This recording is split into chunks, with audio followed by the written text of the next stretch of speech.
And now the dome. This dome was the largest on Earth until the Florence Cathedral was built in the early 1400s.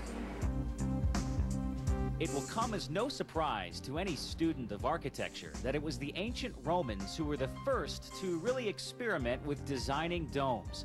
And this one is one of their first. And who knew they would almost perfect the art so early? The Pantheon's dome went on to be one of the 3 most influential dome designs in all the world. The other 2 being the dome of the Hagia Sophia Cathedral in Istanbul that we'll look at later in Drive Thru History, and the Dome of the Rock Mosque that sits over the site of the former Jewish temple in Jerusalem. And while today the Pantheon's dome is by far not the largest in the world, see its size here in comparison to the Georgia Superdome in Atlanta, one could argue that none of the massive domed sports arenas of today would have existed had the Romans not built the Pantheon almost 1,800 years ago.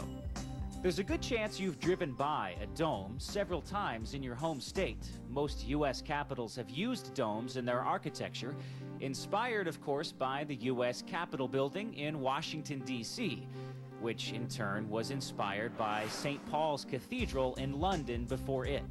The U.S. Capitol is actually a double dome, a small dome inside a taller dome, which creates the illusion of height. The tall exterior is actually a thin shell, supported by a ring of 36 curved iron ribs.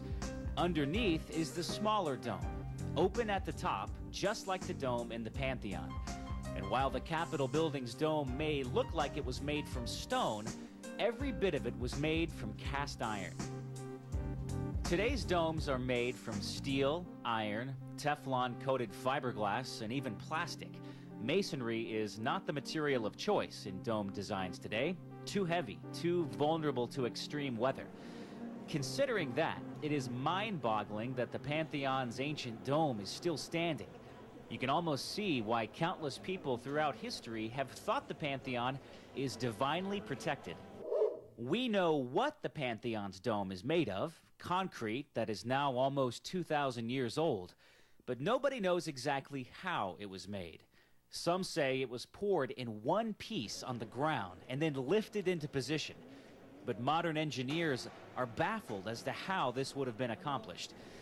Others say the Romans used a temporary wooden centering on which they layered concentric rings of concrete until they reached the edges, or the middle, depending on where they started. This wooden centering structure would have been supported by a massive wooden scaffolding reaching all the way to the floor.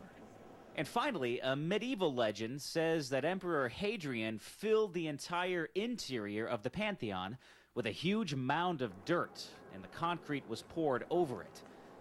The very fact that this dome still exists is one of its most amazing features.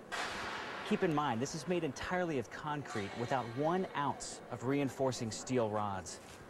Nothing like this would ever be approved for building today, especially with a diameter of 143 feet. Nobody knows exactly how it was accomplished, but no one can deny it was done in a way that epitomized the genius of ancient Roman architecture and engineering. Now,